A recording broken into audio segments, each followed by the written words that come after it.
Love Women with me, Christina Patterson, where we encourage, uplift, and equip women in the love of Jesus Christ and the truth of God's Word. If you're new here, welcome. Thank you so much for joining us. Go ahead and subscribe to the YouTube channel so that you don't miss a video, because I post new content every single week.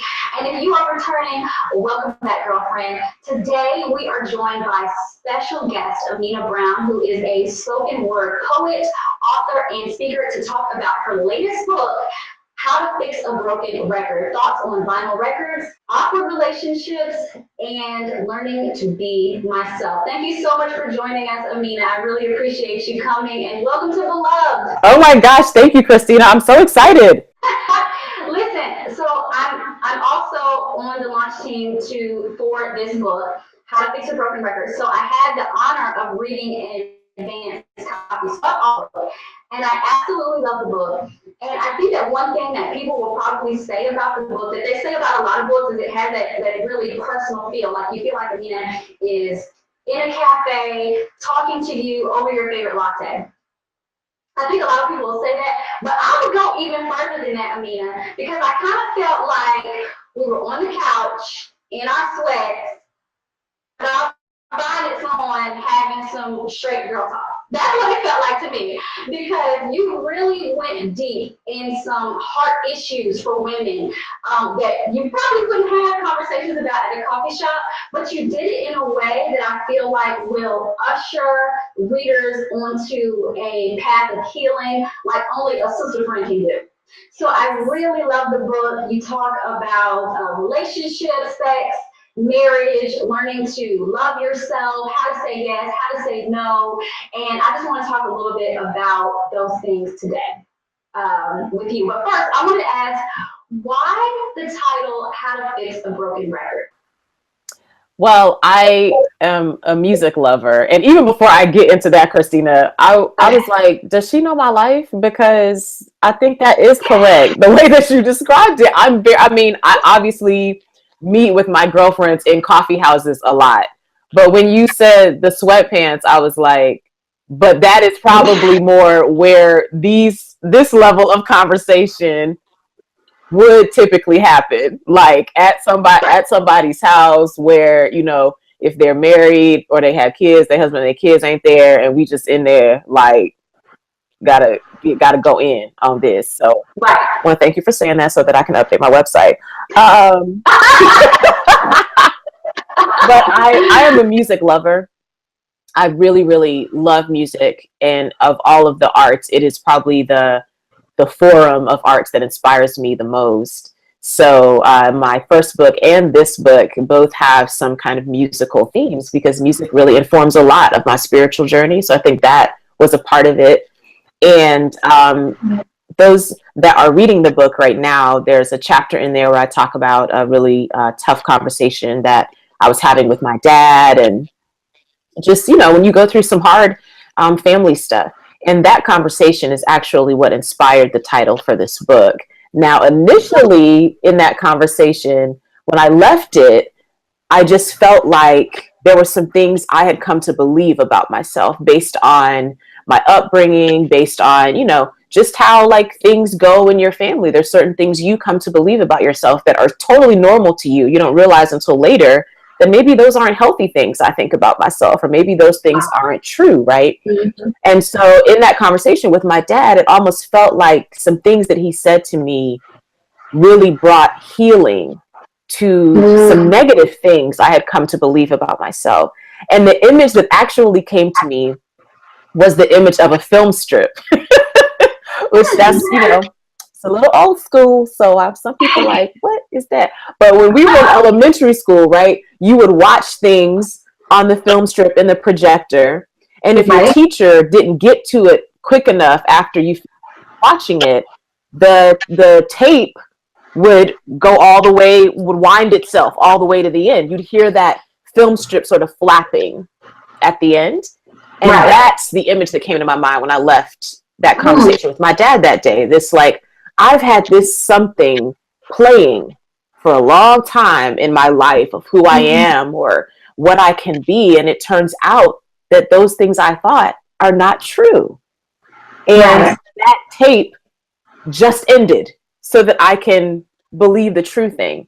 But I thought, I can't call this book How to Be a Film Strip. Because I'd be like, what is this about? This is a movie? What is a film strip? So the next metaphor closest to my heart that I could say was true to my experience was a record. And that similar thing of what happens when a record skips and you hear that annoying sound, how that reminds you, I got to flip the record over, or that record's never going to play right. I got to get rid of that. And that we all have those messages in our lives, really, That's good. That's good. I really like that. That's a really good explanation. So I want to talk a little bit about broken records that we believe when it comes to relationships. Because you speak a lot on your own personal relationships that you've had in the past and things like that. And it made me think of a moment that I had with my mom while I was dating my now husband.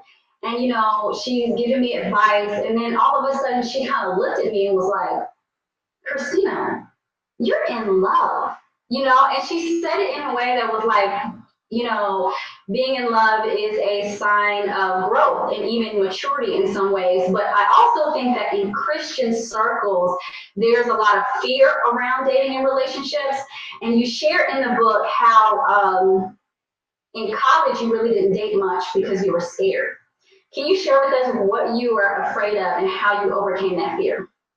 Whew, child, I'm like, let me see how much time we have, Christina. Bless God.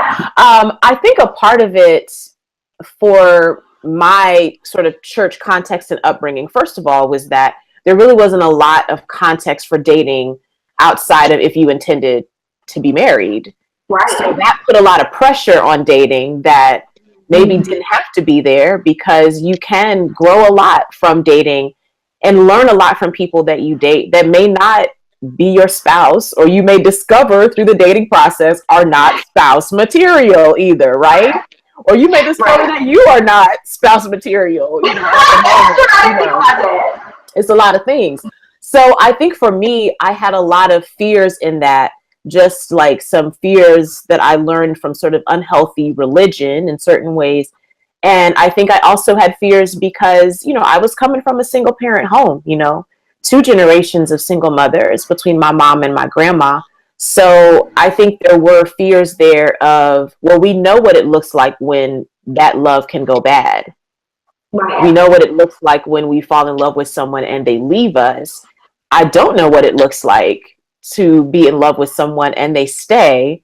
So maybe I'm just going to avoid this whole pitfall right here and just not be a part of that, which, depending on, what our church context is, that can be applauded, particularly, when women do that, when women are like, well, no, I'm not dating anyone. I'm, focusing on these other things. And sometimes you need to, that's healthy to do sometimes. But when you're doing that, not out of, this is what's a good boundary for me, this is what's healthy for me in my life right now. When you're doing that because you literally don't want to deal with how you are going to handle yourself in a relationship with someone that you find attractive, those are not good reasons to avoid dating. Because then you're basically saying you're avoiding growing.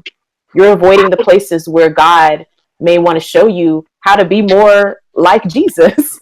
So it took me a long time to sort of unlearn some of the fears that I had from my family and upbringing stuff, and some of the fears I had from what I was thinking I'm being taught in church too, about what dating has to look like, Right. Man, that's really good. That's really good, because there is, like you said, I like what you said about there are necessary boundaries, but if we're operating in fear, are we really doing what God wants us to do? And there is just so much fear around that topic. So I'm really glad that you touched on that, because I think that sometimes we will use our religion, to kind of cover a fear that we have. And I like what you said, especially about that God can use, what I'm saying, even in these dating relationships to grow us closer to Him.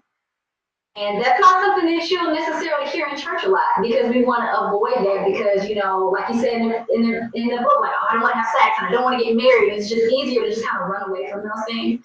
But then it also is like, well, what else? You can run away from it, but you also might be running away from the potentially good. And I think a lot of our sisters in Christ might be kind of missing out if we're looking at dating and relationships through a lens of fear. So Yeah. I really appreciate you sharing those stories and those lessons in the book. I want to talk a little bit about marriage, though. Okay.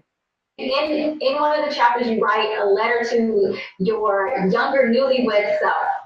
And you say this, you say, you will remain the same people, yet in many ways you will grow into new people, and you will have to relearn how to love. I want to ask you, how do we relearn to love, and what does that look like in a marriage? Whew, child. I think a part of it, I'm like, well, you went there in the book. I'm like, well, let me make some notes over here, Christina. Yes. I think a part of it that makes marriage different, even from when we date someone and we are in a committed dating relationship, we're just dating that person, we're committed to getting to know them. I think there's a different element to the marriage relationship, even from that, because you are now, like, I remember when I was dating my husband, I remember there being certain things about him, and I'm sure he looked at me, there's certain things about me that he was like, that seems kind of strange, or I don't know why you doing that, but you know what? When I leave you, I go home to where I live, and you going home to where you live, and I'm not really gonna get involved in why you doing whatever this strange thing is to me. You get married, and now you are there every day with whatever that stuff is. You are there every day. That person is seeing you, they are seeing you like in your full glory or not, and you are seeing them that way. And I think over time, that relationship, I remember some mentors in my life when I was younger using the word common, that relationship can become common in the sense that you almost become so familiar with that person that you don't leave them the space anymore to become or to grow or to surprise you or to have different opinions. You sort of get to a point where you're like, I know how the conversation goes. I say this, you gonna say that. I say we need to go out, and you gonna say you want to stay home and watch this movie. Like you start sort of falling into this predictable pattern, not leaving your spouse the room to be someone different sometimes. Wow. And sometimes those are in small ways. And sometimes life comes along and hard things or good things come into our life and they change us and we grow and we get more tender in some places. And so I think I would love the use of the term holding space. That's been a term that's showing up in my conversation a lot lately. And I feel like in marriage, a part of what I was trying to articulate there is like hold space for each other. Have capacity for your spouse to grow and become and be different than that person that you stood at the altar with or went on your honeymoon with or, had your first child with. Like hold space for that person to become different and for yourself to become different, Right. I think that's good. I really like that. That really spoke to me because I think that, especially when you're young and married, you might make a lot of mistakes. You know what I'm saying? You might even argue more, and you kind of, like you said, get in these kind of rhythms of expecting those things from your spouse and starting to treat them that way over a long period of time. But if they've grown and you're treating them like they're still, newlywed, it just doesn't help the marriage to move forward. So that's really good. I want to ask you this about being a creative entrepreneur, because you talk about in college that you were kind of in this in-between about deciding, well, after you graduated, should I continue to work for the man or should I, pursue entrepreneurship? And I just want to know what pushed you towards entrepreneurship and what challenges do you face now with that and how do you overcome those? That is so interesting to me because I never envisioned myself as an entrepreneur. And I don't know if that was in part because of the time, this was early 2000s when I was leaving college. So I don't know if the time just that wasn't as much of a conversation or, a lot of my friends and classmates, it was like they were going to work for these big major companies. That was sort of the way that you were going to start and finish your career in a way. You were going to find this place, this house, so to speak, of a company. You're going to go there and start at an entry level, whatever kind of position. You're going to work there, you know? So, and maybe, you know, and I talk in the book, you know, growing up in high school in the 90s, there was this element of like, Puffy's going to come and sign me, you know, like Puffy, Russell Simmons, you know, Jay-Z, they are waiting to pay me this money to like be amazing. So I think I realized pretty early on, like, oh, I don't think I'm like a corporate America or a 9-to-5 person. Like that doesn't seem quite like me, but I was almost like, what's the other, what's the alternative? Other than living on the street. Right. Like I don't know what that means, you know? So it took me a while to sort of grow into and accept that if I wanted, in my case, if I wanted to do what God was really calling me to do, it meant that I was going to have to be a part of watching God build that. And that I was going to have to be a part of building it myself.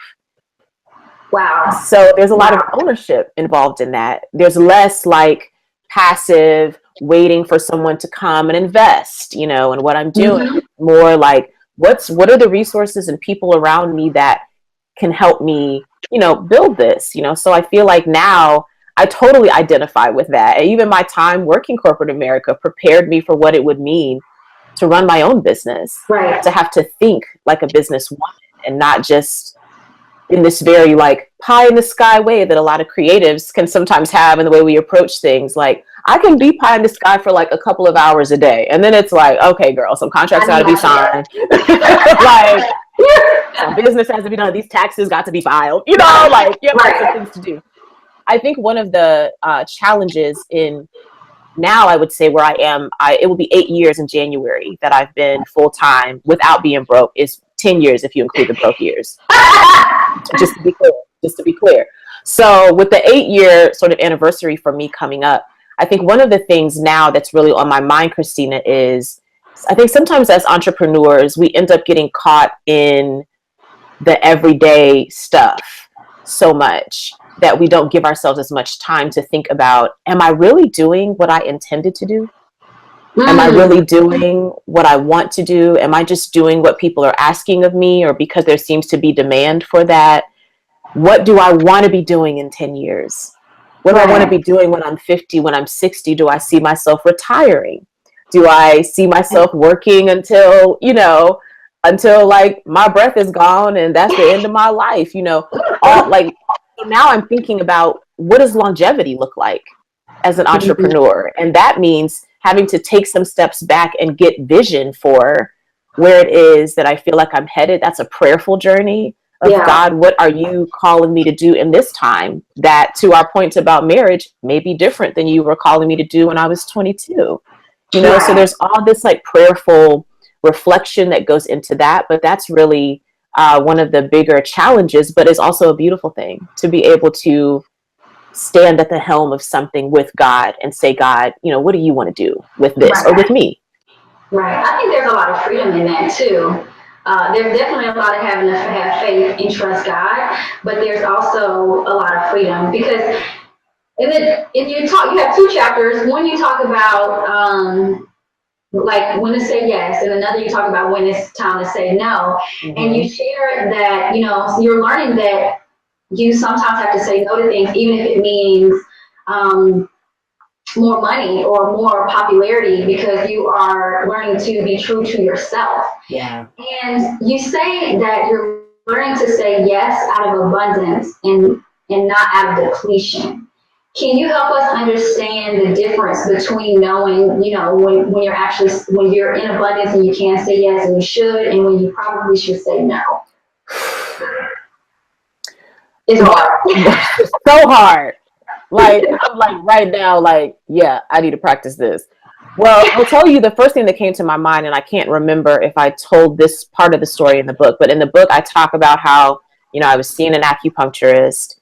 Yeah. And one of the things that she said to me when I first started seeing her is I was talking to her about, you know, exercise. Like I'm very like type A kind of personality. I'm very like, I set a goal, I put my word out there, I'm doing it. Even if I can't do all the things, I'm going to treat myself like I can do all those things and more, you know. I put the pressure on myself. Like, I'm that kind of personality. So I'm talking to her about like this exercise I need to do. I do this, do that. And she said to me, she said, if you are about to go exercise and you're tired, I would rather you go to bed. Wow. She was like, if you're exhausted like that, it's not even helping you to go work out. She was like, you need to take a nap or lay down. And I remember her saying that to me and me being like, what? Take a nap, girl. What?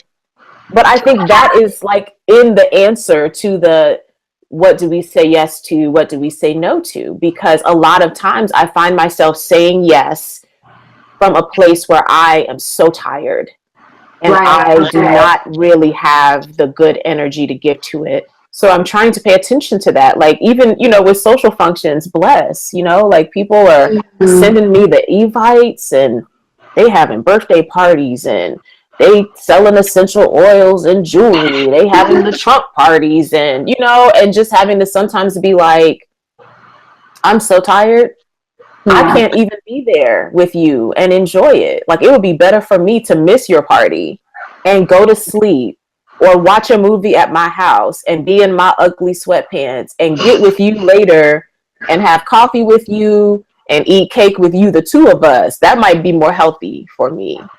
But I think as women, we're not used to having to prioritize taking care of ourselves. And saying no is sometimes the best way to take care of yourself. And people who love you are going to be like, girl, I understand. I will see you next week. I will come by your house, you know? Right. And I think that I like what you said about sometimes we put the pressure on ourselves. You know, it feels like it might be from other people or situations, and if things were different, you know, but I think in our head, I know for me, because I'm a type A too, I'll look back and be like, oh, that person wasn't pressuring me to do this. Like, I was feeling like I needed to do this for whatever reason. And so I'll find myself saying yes to stuff I probably should say no to, just to avoid the pressure and the guilt of saying no. Yes. You know, so as you learn to say no, how do you combat that guilty feeling that comes? Because then it's like, well, I'm just going to be at home. I said no, but now I feel guilty about it and I feel bad. I probably should just went anyways. Or if I go, now I feel kind of resentful that I'm here. You know what I'm saying? Like, how do you navigate through those negative feelings that come with making the hard decisions to say no when it's time to say no, and not really worrying about what people think about it? Okay, I'm going to use like a really ignorant example. But when people would invite me to social functions and I couldn't go, my response used to be, hey, I'm sorry I can't make it to this, but I hope y'all have a good time. Right. Because it's basically saying like, I'm not coming to that, which means you might be likely to not have a good time. So I hope that it is a good time, even though I won't be there to like tell my jokes or whatever it is I do. But even in using, you know, that example, to me, that says to me that I think when I say no to things, that the world is stopping or that things are going to fall apart because I'm not going to that. And, you know, I write a little bit about this in the book, but, you know, I've had some health challenges. And recently a part of that in me getting healthy was having to shut down everything for some weeks of time. My mind just felt like people are going to be in my email about like stuff they need from me and things are going to come up and I'm not going to be able to go do that and fix this. And Christina, weeks went by and you know what? People did what they had to do. I wasn't available to have those meetings. I wasn't available to be at this or that. If they wanted to see me, they came to the house. They scheduled a time later when I was feeling better. They got the message in the email. Oh, Amena's not here. Okay, I need to write to this person. Instead, like life went on, which means life could go on all the time.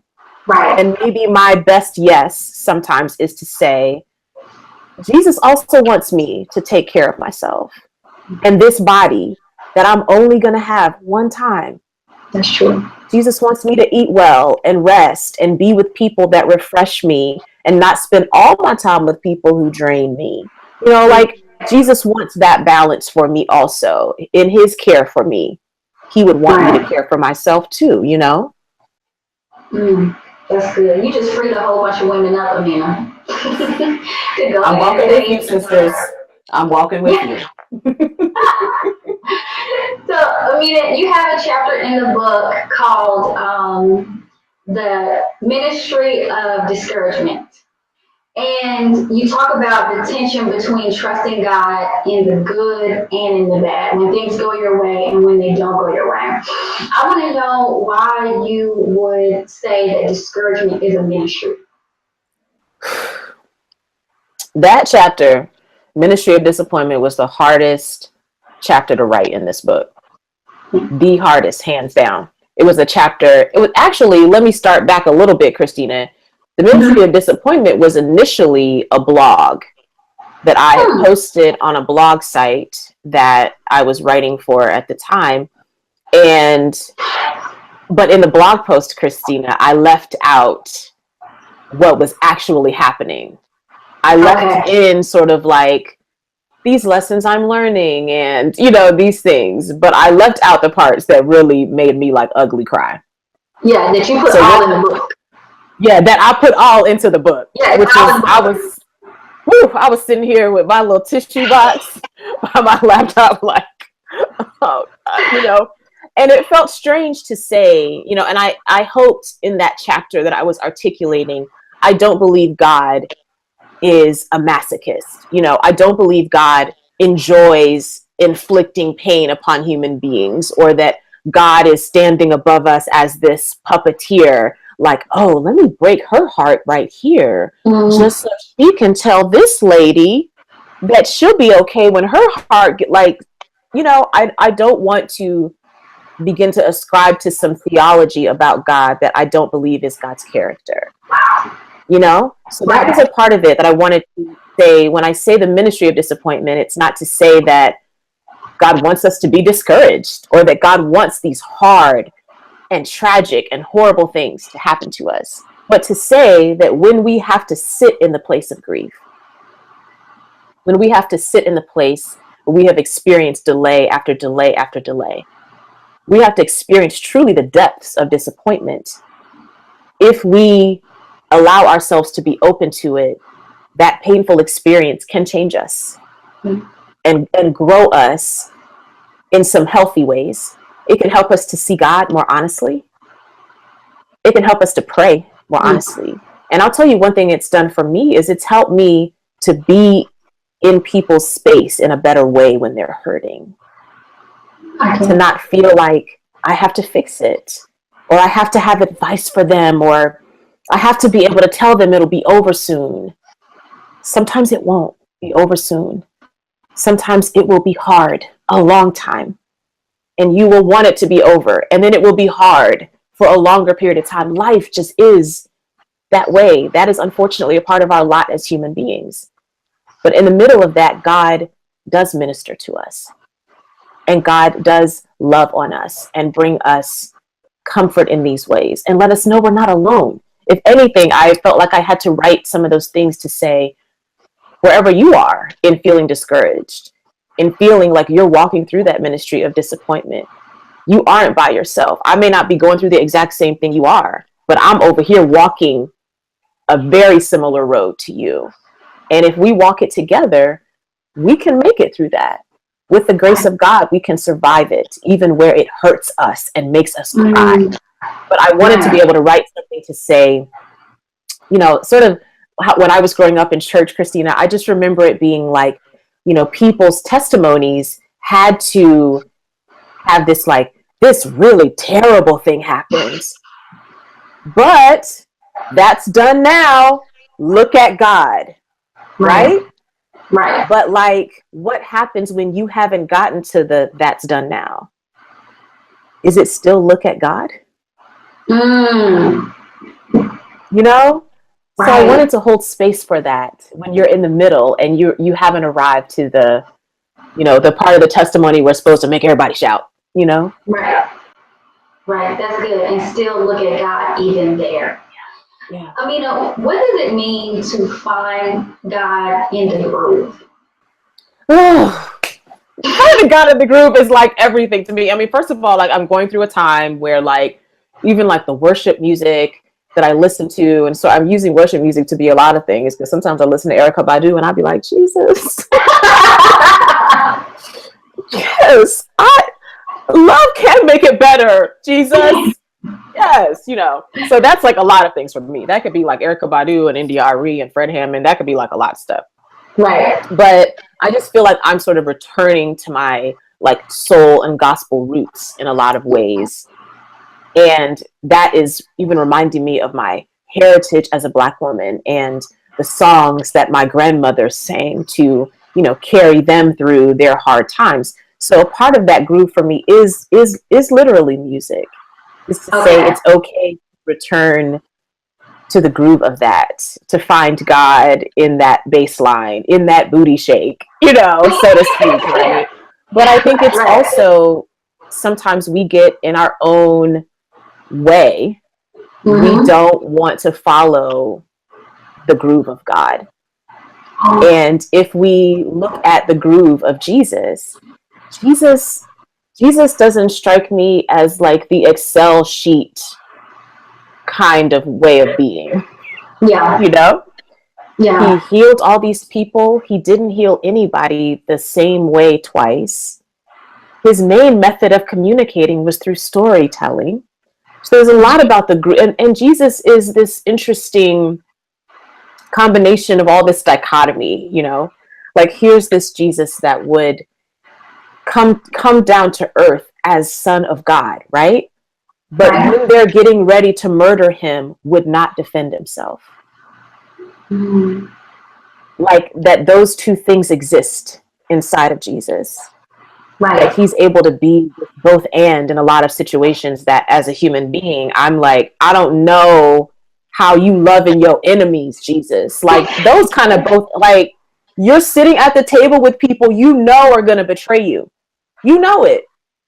And you're still sitting at the table with them. Like, if that's me, I'm like, you can't come to my house. You don't get to have the bread. Give me my bread back. Listen, give me that glass. In fact, throw it away. I don't want anybody else to drink out of the glass you drink from. Get out. You know, like that's sort of how I would approach it, you know?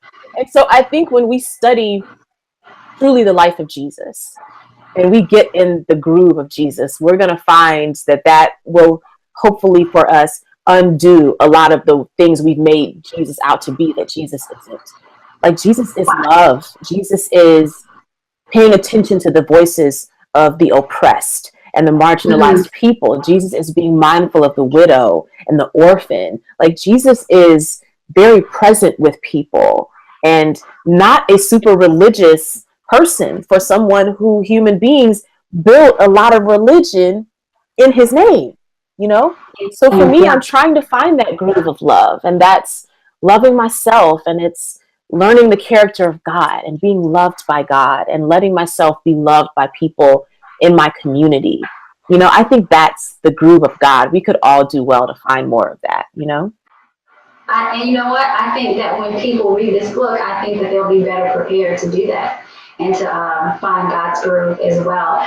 Amena, thank you so much. Will you share with us how my beloved viewers can find you on social media and how they can get their hands on this great book? Yes, I would love that. All of the beloved sisterhood. I would love for you all to just connect with me on amenabrown.com. That is my portal for all the things. And I am Amena B, like Amena BEE on Instagram and Twitter. I'm on Facebook at facebook.com/Amena Writes. I try to get in my Insta stories, you know, and try to give some behind the scenes things. And I do talk about Scandal some of the time and, you know, some other ministries that I like to be part of. That Scandal ministry. Yeah, you know, I'll be part of that ministry as well. So yes, I would love to connect with you wherever you are. I'm on all those things except Pinterest because I just can't. Pinterest and Snapchat. I'm like, I just can't. I draw the line right there. I don't know. Well, you can only do so much. You got to set some boundaries on social media because it will get out of control. That's right. Well, beloved, I will put all the links there. And then the book is available on Amazon and pretty much anywhere books are sold. I highly, highly encourage you to get Amena Brown's latest book, How to Fix a Broken Record. For more beloved encouragement, be sure to download our Beloved Women app in the Apple and Google Play stores or visit us online at belovedwomen.org. Thank you so much for watching. Until next time, be beautiful, be blessed, and be loved.